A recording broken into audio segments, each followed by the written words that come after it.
Hello, welcome to the YouTube series on the beginning of the Tiripini circuit. I'm Rudolf Hertle.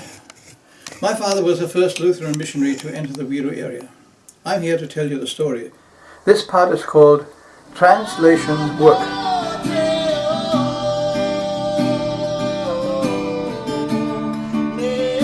Mid-1966 until mid-1967, my parents traveled to Germany for furlough after 7 years' work in Yaribu and Tiripini.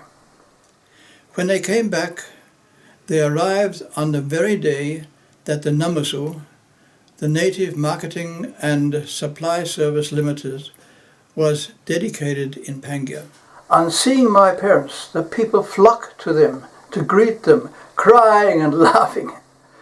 My mother wrote that Dieter Geisler, who had been posted as caretaker of the station, did a good job in keeping the station moving.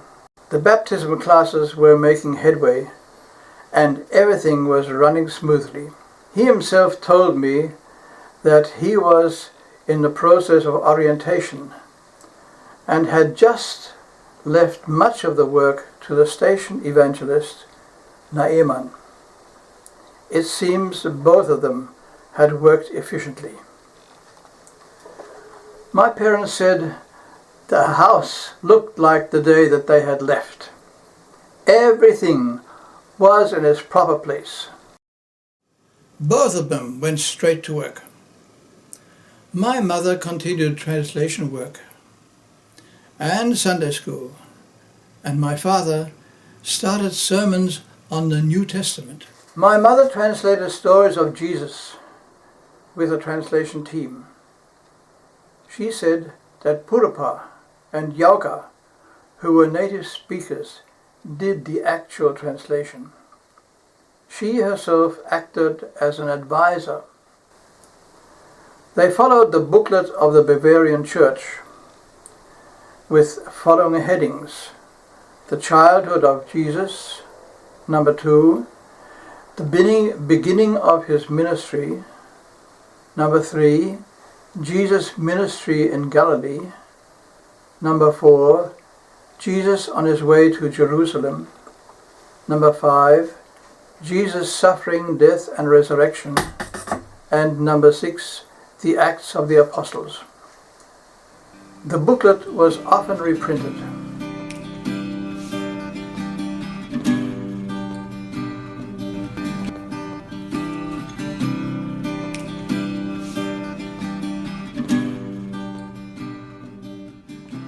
My mother took great pains to find the correct translation for theological keywords.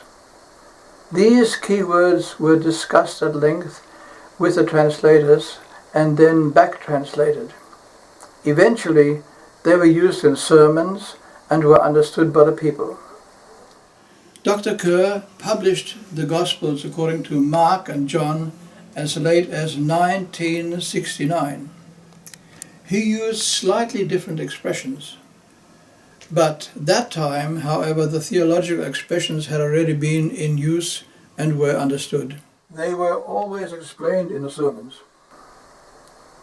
In the parable of the wheat and the chaff, Purapa used a picture of peeling the panda nut from the shell. That was in Matthew 3, verse 12. And in the parables of the leaven, he translated as follows: A woman took a spicy ginger, mashed bananas, and mixed them until they tasted well. That was in Matthew 13:33. The parable with the valuable shell, in Matthew 13:45, he translated, the mother of pearl with a distinguished name. There was a big discussion on the name of God himself. Tok Pisin and English used the term God. The church languages uniformly use the term Anutu. This term was derived from Yabim, with the meaning of a supreme being. The option would have been to use the word of a supreme being in Wiru, which was Akolali, which was the high name of the Wiru, supreme high being. However, as the term Anatu was already established in the Lutheran community for many decades, the translators decided to leave it at that. It also had the advantage that the term could be filled with a new meaning, without transporting the connotations of the Wiru supreme being, Akolali. My mother also translated the Catechism of Martin Luther, together with the explanations. A church book was produced, which also contained the liturgy, the psalms, and a collection of hymns, which were occasionally composed.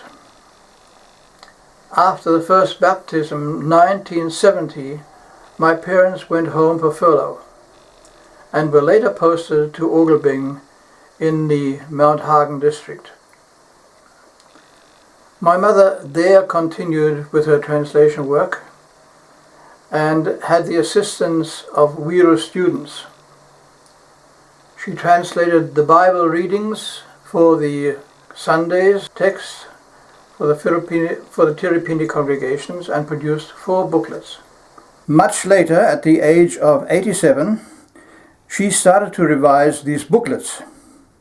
She worked together with the president of the Tiripini circuit, Mini Yahweh Nepa, who came to Germany for more than half a year.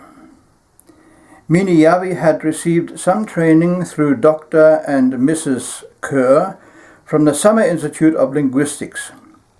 As a native speaker, he made a big contribution towards the revision work. This work was supported by the Bavarian Lutheran Mission. In July 2000, Tube Koro Agale was printed in an edition of 500 copies and handed over to the Tiripini circuit. Besides, this book, a church book containing liturgy, selected psalms, Luther's catechism and prayers, was separately printed. It is interesting to note that in 1977 the Catholic priest came to visit my mother in order to coordinate the wording of the Confession of Faith and the Lord's Prayer and the 10 Commandments. My mother noted that very little needed to be changed. The Catholic priest even requested my mother to translate the Roman Catholic liturgy for them. The outcome is, sorry to say, not documented.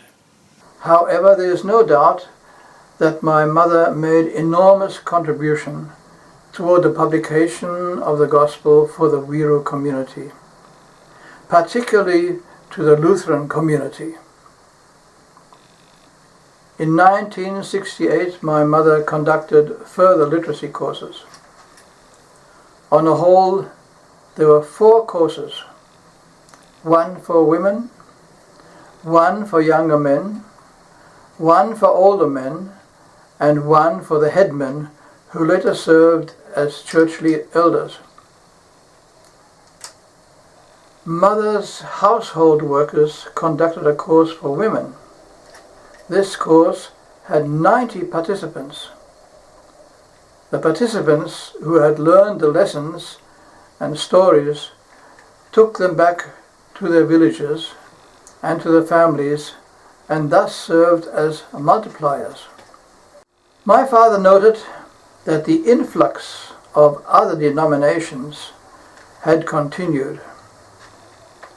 Now, under the branch of the Evangelical Bible Mission that had entered the area and posted a couple there. Besides, the Seventh-day Adventists were also active in the area. At this point, there were 5 denominations working at the area. By the end of the century, the number of denominations would rise to 10. The Wiru area would become the place with the greatest number of denominations in Papua New Guinea. Generally, these missions operated with expatriate personnel, who brought, of course, lots of equipment with them. Many Virus therefore followed their trace, the trace of money. The brown Lutheran evangelists themselves were poor, and they could not in any way compete with the white. For that reason, many Virus were lost to other denominations. In those years, my father noticed that the road construction had been given high priority, and many roads had been built by the Viru workers. It had the advantage for him that he could now travel much more easy than he had done before, and he could travel practically the whole region. However, this was achieved at the expense of the people themselves. They had been forced to put so much time into road construction that they barely had time to tend to their own gardens. For that reason, they continued to plant in the old gardens, with the effect that the soil had lost its fertility, and the plants now only produced roots instead of fruits. A new time of famine had begun.